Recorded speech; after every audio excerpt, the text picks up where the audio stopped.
It's still I think, page 1 at the moment. Can I wait? I will ask for help. Sure.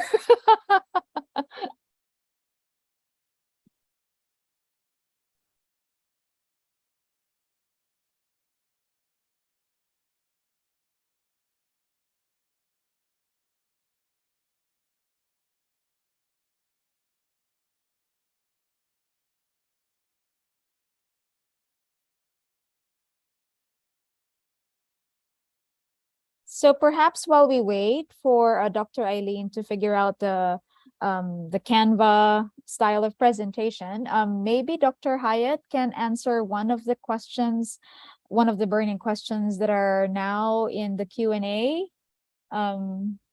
Katie, you're still with us? So sure, maybe, yes, I'm here. Yeah, maybe you could choose from one of these really fascinating questions that they have here.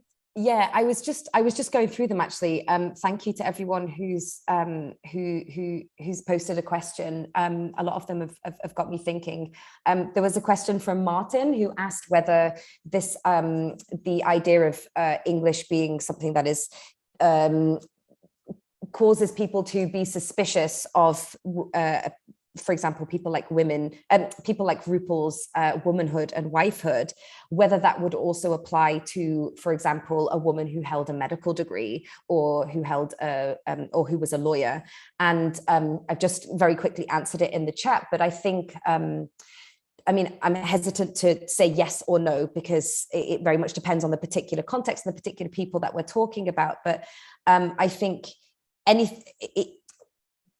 yes, in the sense that anything which is associated with women's empowerment could be distrusted in certain spaces.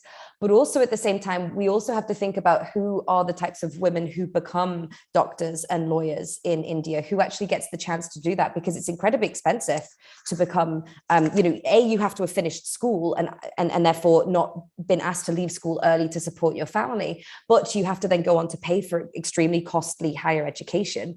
So the chances are, if you are a woman who has become I mean, again, I am sort of generalizing here, but we look at general trends. If you're a woman who has become a doctor or a lawyer in India, it's likely that for a start, you went to English medium school, because a lot of this higher education is done in English, and you probably went to quite a good English medium school, therefore something which required quite a lot of money to pay for. So in those circles, English is probably going to be an expectation.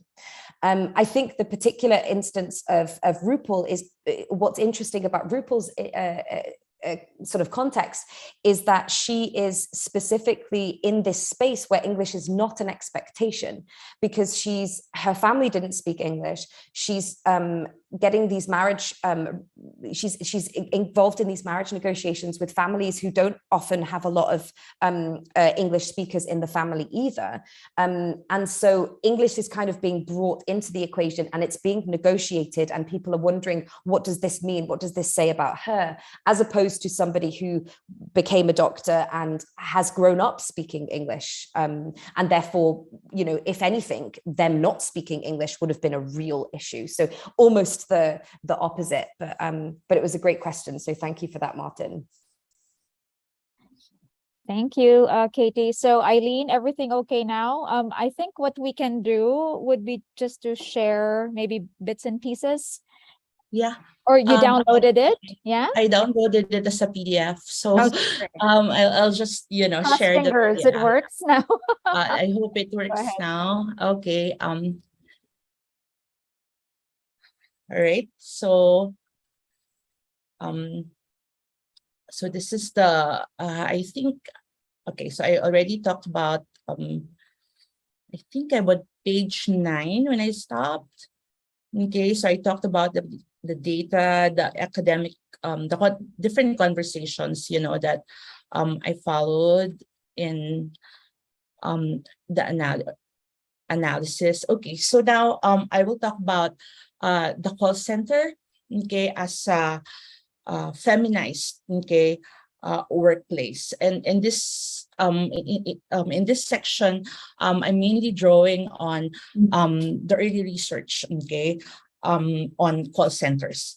So the link between femininity and call center work is well established, with most studies reporting that about 60% to 70% of call center workers who engage in frontline customer service work in both the source countries and offshore locations are women. Okay, so this is data coming from the early 2000s, but the still the same with actually there's still more women, okay, in the call centers, but also there's a slight change here, okay.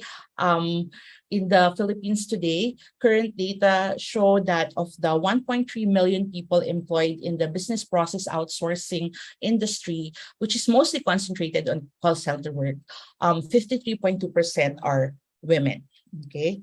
So but it's not only that the call center is a feminized workplace, it's also discursively constructed, okay, as feminized. So for instance, feature articles for the call center industry, periodicals would typically use images of smiling women at their workstations, fingers typing away as they look and talk into their headsets. If you actually do a Google search, just input call centers or call center agents, these are the kinds of images that you will find.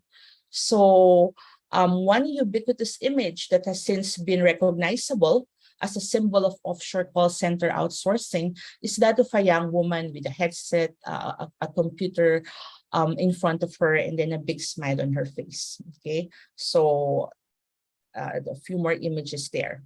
Apart, okay, from this discursive construction, there's also extensive research showing that the speech style, okay, that is required in call centers is also feminized. So Cameron notes that the style incorporates features of what has been characterized as women's language. And these include a friendly register, an expressive tone, use of feedback markers, and the smile, okay, in one's voice. So smiling, okay, is often culturally coded as feminine. Smiling translates into happy, friendly, positive voice. So operators, okay, are told to smile, even if obviously they do not see their interlocutors. They are invisible to their interlocutors, because the idea is that the callers will feel the smile, okay, in their voice. Okay. There's also expressive intonation, which refers largely to this tone of voice that evokes warmth, sincerity, excitement, friendliness, helpfulness, confidence. So like smiling, these characteristics are not inherently feminine, but they are culturally coded as such, especially when they are strongly effective. Okay. So taking all these features together, the style is meant to signal cooperation, establish rapport, and demonstrate other affective functions that form the cornerstones of quality customer service. Okay. Now, the question perhaps is, so what is problematic about that? Okay, if this is a feminized space, isn't it actually a good thing in the sense that, it's a place that hires women, okay, and therefore gives women, okay, a place to, work, earn money, better their lives, okay, but also the call center regime itself, okay, is a highly problematic, okay, space. So call center work is considered low skilled, it's routinized, it's repetitive work. Okay. Some would actually liken it to, just simply answering the phone while following a script or a flow chart from which CSRs or agents cannot depart. It is also highly surveilled, rigidly monitored. It's emotional labor intensive, just like any kind of service work where service providers always have to please often irate customers and cannot talk back even if the customers are rude. It's also low paying with little to no room for promotion. Okay, so for instance, this is one way that it has been described. Call centers have been considered as work ghettos. Okay, and some of the critics of the call center industry have described it as a customer service factories, as sweatshops of the 21st century, and this might be a little extreme, but as dark satanic mills. Cameron herself calls call centers as communication factories because of the repetitive and rigid style that the industry requires.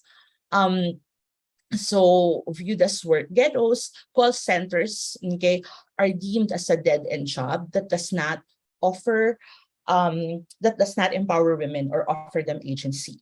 Okay, so that's in this body of work, as we have seen, gender is the main analytical, okay, category. Okay. Now, let's look at the offshore call center situation in the Philippines.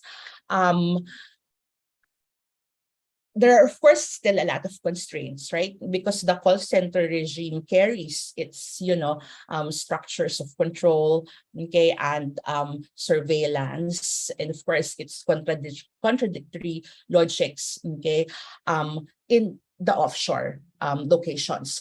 However, in the context of the Philippines,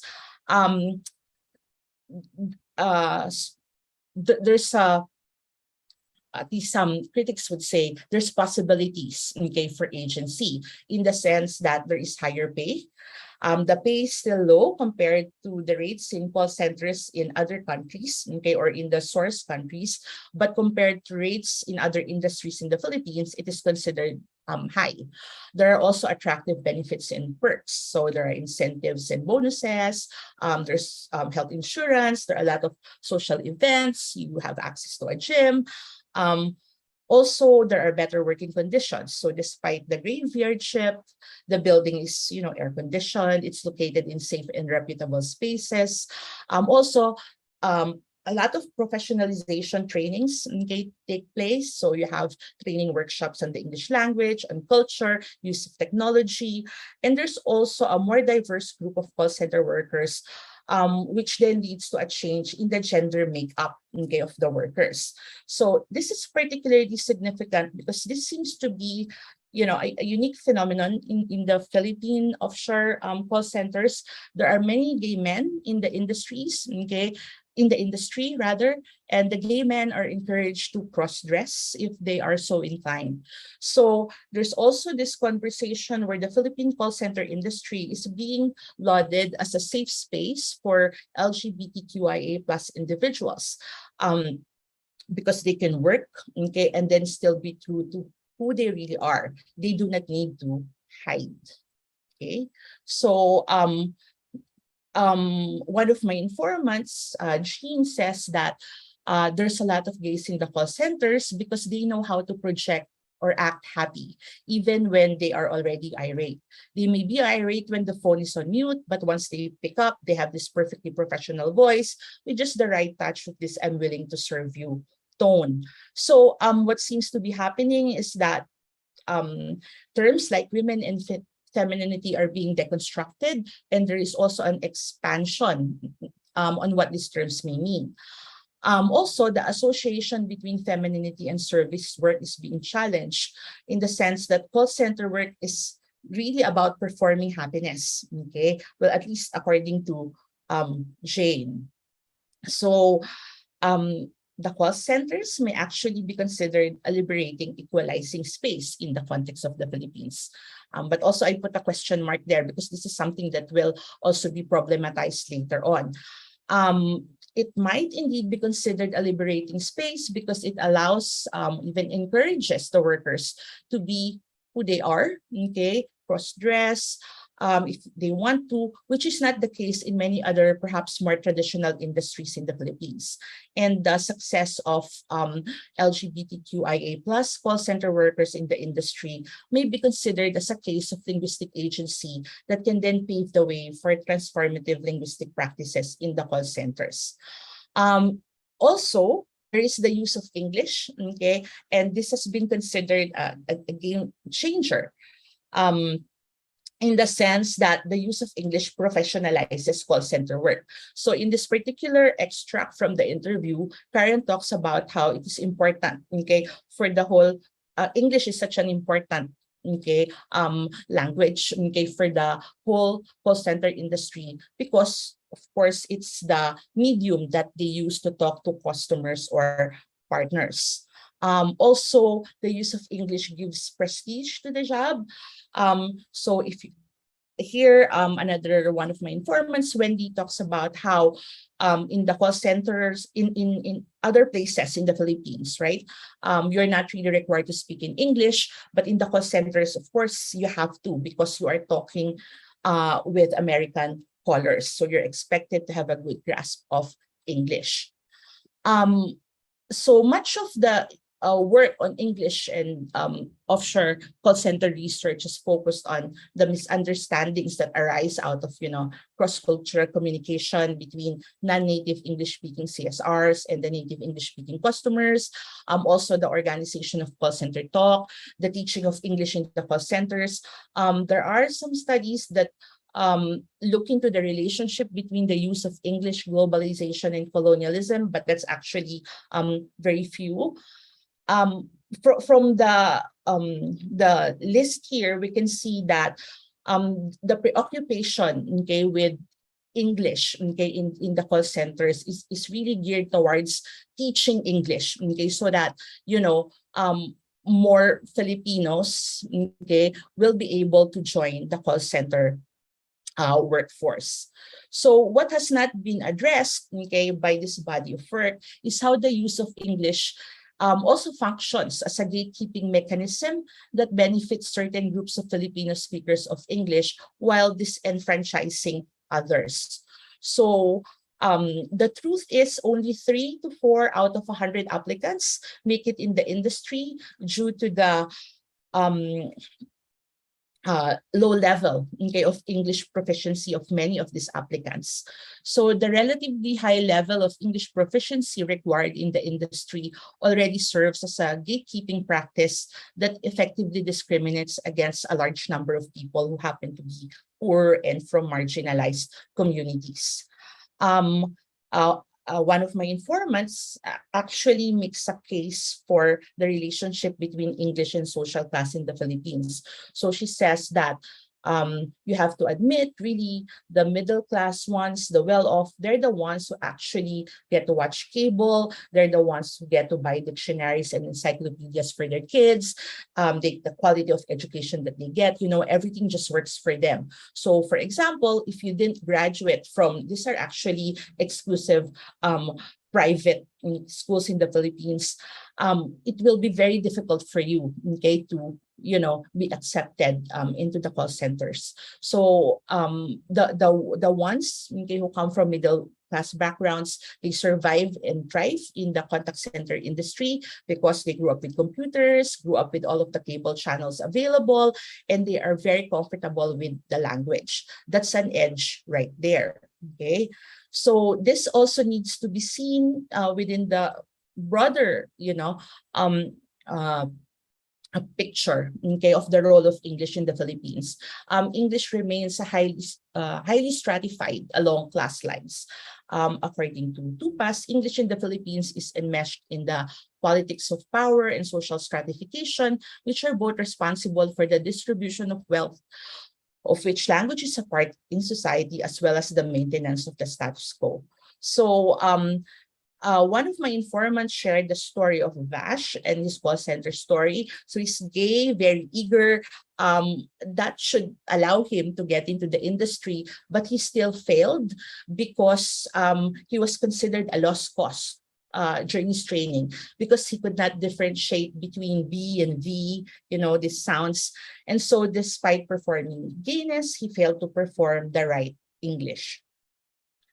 So the English requirement, okay, in the call center disrupts the language and gender connection, because speaking good English in the context of the Philippines is tied not only to gender, but also, and perhaps more significantly, to educational background and social class. So what we're seeing here is that the success of the LGBTQIA plus call center workers in the industry is in fact linked to social categories and processes other than gender and feminization, such as the use of English and the gatekeeping practice that this entails. So it curbs the possibility of the call center workplace as a truly transformative space. Okay. So the other critical point that the study foregrounds is that a singular analytical category like gender needs to be coupled with other analytical categories like class for the analysis to more fully accommodate and account for the complex and unequal social realities of language speakers. And also this demonstrates that what is happening on the ground is more intersectional than what is reflected in most dominant discourses, which means that that an intersectional approach is useful and necessary.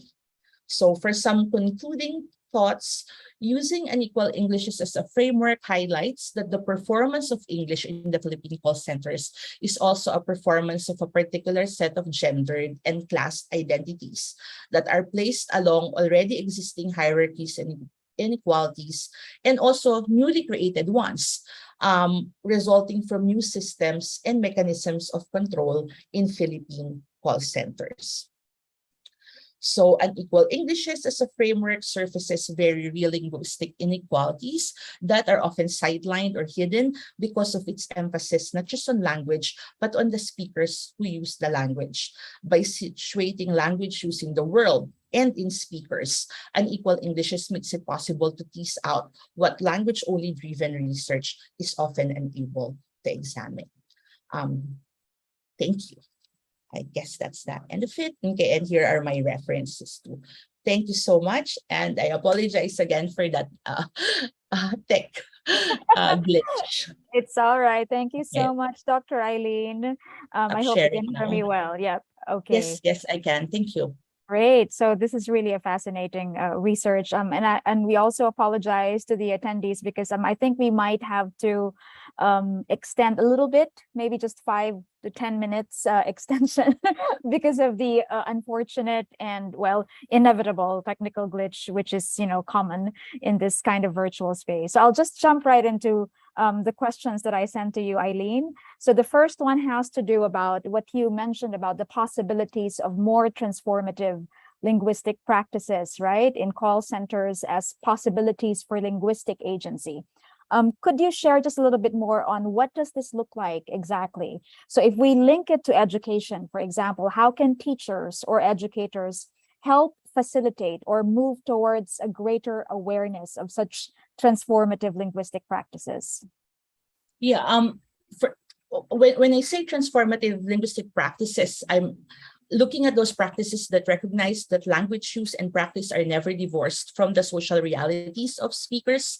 So for instance, in the teaching of English in the classroom, what may perhaps be considered transformative is a practice that allows for the different ways that speakers use English on the assumption that people have an equal access to it, people need it in different ways, that the language functions differently for the students in the classroom, and this means really trying to teach the language with the knowledge of the social positions and the identity categories that students occupy, and whether students succeed or fail at what they are taught it really depends so much more on just the language, right? Okay. It actually depends on things outside of the classroom. So I think that's one way that I look at this transformative linguistic practices. All right. Thank you. Thank you so much. I'm also very intrigued by what you mentioned about women's language in your presentation. So the way of constructing that so-called feminine persona. I was really fascinated by the smiling call center speech style, which apparently are elements that constitute what is deemed as quality customer service, right?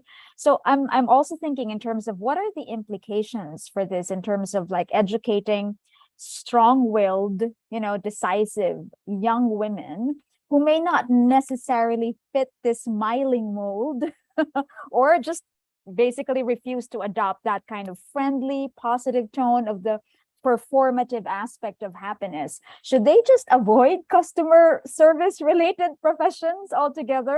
And I was just thinking, maybe they can be taught to harness that power to enable them to lead in a non-threatening manner, not necessarily in a call center, workplace altogether. It could be in other disciplines, because that can constitute a different kind of power altogether as well, right? If they know how to harness that.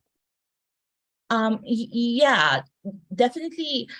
Okay, so first, I think that they should not avoid, let's say, the service profession, right? Okay, and I think, in fact, maybe different kinds of personalities should, in fact, be allowed to and they should insist, to be allowed to work in these kinds of workspaces. Largely because when you have a diversity of styles, it might actually lead to the delinking of, let's say, this smiling, friendly, okay, service-oriented like persona, and that this can actually just be done by women, right? Okay, that this automatically gets linked to femininity, or to like that women are good at this. Okay, and I think that's really kind of the whole idea, that this indexical, this indexicalities, okay, should actually be broadened, okay, such that, let's say, you don't necessarily have to be smiling all the time, or to be sweet to be able to perform service, right? Okay, so there's actually a possibility for a different kind of speech style. If, let's say, for instance, there are other personalities, okay, that may be allowed to thrive, okay, in service interactions, okay, or service, let's say, related contexts.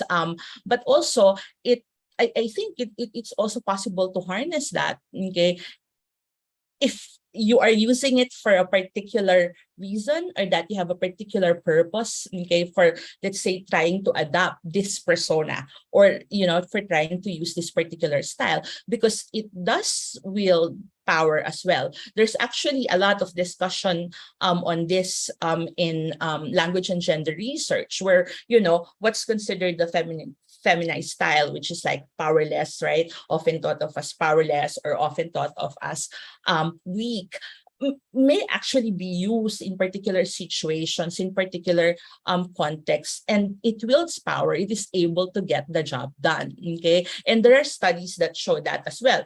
For instance, in certain situations, women bosses, okay, or superiors may actually get work done faster, better, because of the speech style that they're using, right? Okay, it's more cooperative, it fosters solidarity. So in a lot of ways, it really depends on the context. And I think this is also what I'm trying to foreground in my presentation, that so much depends on the context. All of these things that apply to, like, the call centers in the UK and in the US, they do not apply anymore in the offshore call center situation, because so many things have changed, right? There are all this, of course, there's things that are the same, but there are also things that have changed. And so we have to take these things into account. For instance, in earlier call center work, there's no discussion at all of language use.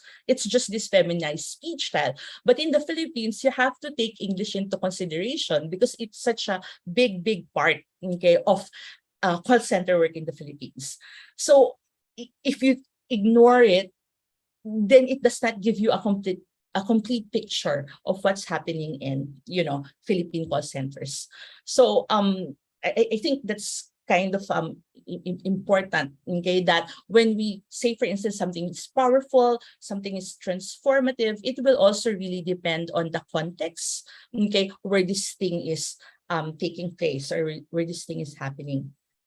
So yeah, I think that's it. Thank you. I'm sure, yeah, I'm sure I'm not alone in really wanting to know more about this. And I think this is the perfect time to invite people and to inform people as well that we have a special issue coming up for the International Journal for Research and Education, which is housed within the College of Education. It's guest edited by Dr. Tupas. I think, Eileen, you're also a contributing author in that special issue or in Dr. Tupas' edited book as well, right? Yeah. So we do have an opportunity to learn more once the special Yes. issue is published. And perhaps for the last 2 minutes, I could invite Dr. Katie and Dr. Tupas to join me. I think Saren has another meeting that she needs to jump into. So maybe Dr. Tupas, is there anything that you would like to add, or maybe just a comment or a question that you have before we adjourn? Hi, Dr. Mara. Sorry, my video is not working at the moment. It's okay. Yeah, but I just would like to ask. I don't know, not a question, but I just would like to thank both Dr. Salonga and Dr. Hyatt for really brilliant presentations, and I think these are good beginnings of a series of also other really great presentations. So thank you very much to both of you and also to everybody who's around right now. Thank you, Katie, for also staying on until quite late now. Any last words to share with our audience before we adjourn? Just a big thank you. Thanks very much for the invitation. Thanks for the organization. I really enjoyed it. It's been nice to meet everyone, and yeah, keep in touch. Thank you, Katie. Eileen, any last words? Yes, just the same. Thank you to everyone. Thank you for sticking it out with me, and Of course. through that glitch. And this is a really wonderful, I think, a series. I'm getting excited for the next For the talks. upcoming ones, Yeah. yes. So I believe that Najla and Fajr have been sharing the links to the feedback form as well as the invitation for you to register for our upcoming session. I believe on the 19th of October, in 2 weeks' time. The 13th of October. The 13th of October. There you go. Thank you so much, Fajr. So, Fajr, I'll leave it to you now to thank everyone and to adjourn our session. Yep. Thank you, Dr. Myra. And thank you, everybody, for listening. This has indeed been truly insightful. May I ask you to please fill out the feedback form for today's session shared earlier by my colleague Najla in the chat box. A special thank you goes to our speakers today. And with that, we conclude the first part of the symposium. I would like to bring to your attention that, like Dr. Myra has mentioned, session 2 of the symposium will be held on Thursday, October 13th. 2022. The registration link can be found in the chat box. Thank you so much, Najla, for co-hosting with me, and I look forward to seeing everybody then. Bye, everyone. Bye-bye. Thanks. Thank you. Thank you. Bye, everyone.